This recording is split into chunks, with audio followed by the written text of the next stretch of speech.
Olá, rapaziada. Como é que vocês estão? Suportando o isolamento? Não esqueçam, boas estudadas, hein?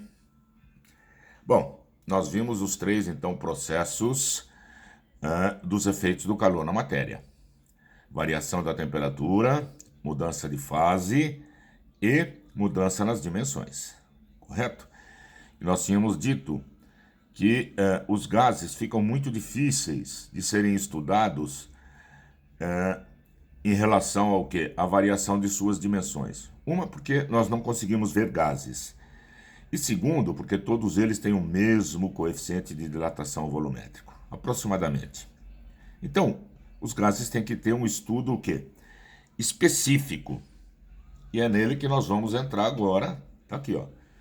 Estudo dos gases. Ei, mas olha só.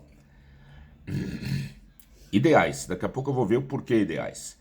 Mas antes eu quero fazer uma discussãozinha que é a relação, a diferença entre gás e vapor. Bom, eu vou dizer aqui que a diferença entre gás e vapor é dada a partir da temperatura crítica. Opa, já vou mostrar já o que é a temperatura crítica. O vapor é a matéria no estado gasoso que pode ser liquefeita, ou seja, ela pode virar líquido simplesmente com aumento de pressão. Com o gás é impossível fazer isso. O gás é um fluido impossível de ser liquefeito com um simples aumento de pressão. Legal? Vamos enxergar isso aqui. Legal? Eu peguei o que nós chamamos de diagrama de fases. Diagrama de fases é um diagrama de pressão por temperatura. Como é que são as fases de algumas substâncias? Por exemplo, eu peguei aqui o CO2 e a água.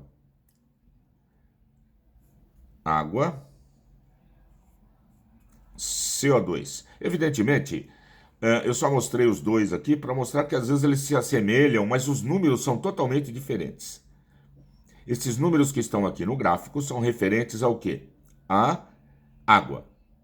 Então, se vocês olharem, há uma pressão de 1 atmosfera, perfeito? O que é que acontece? A água muda de fase a 0 graus Celsius. E a 1 atmosfera, ela muda para vapor a 100 graus Celsius. Então, isso aqui eu chamo de quê? Curva de ebulição. Aqui são todos os pontos P por T em que a água deixa de ser líquida e passa a ser vapor. Este aqui é a curva de quê? De fusão. São todas as pressões e temperaturas na qual o gelo passa a ser água. E essa aqui é a curva de sublimação. O gelo, nessas pressões e nessas temperaturas, o gelo vai direto para o estado de vapor, sem passar pelo estado líquido. Então vejam que nós temos dois pontos muito importantes. O ponto triplo. Qual é o significado de um ponto triplo? Na pressão de 0,06 atmosferas, a uma temperatura de 0,01 graus Celsius, eu posso encontrar a água nos três estados, no sólido, no líquido e no vapor. Isso é chamado ponto triplo. E tem um outro ponto aqui chamado ponto crítico, ou seja, a 218 atmosferas. Isso é uma loucura. O que mais? A uma temperatura de 374 graus Celsius, é a temperatura crítica, o 374. A partir daqui, eu chamo a água de quê? Gás. Porque ela está a partir da temperatura crítica. Ok? Então, eu vou dizer que vapor é uma substância na fase gasosa a uma temperatura igual ou o quê? Inferior à temperatura crítica.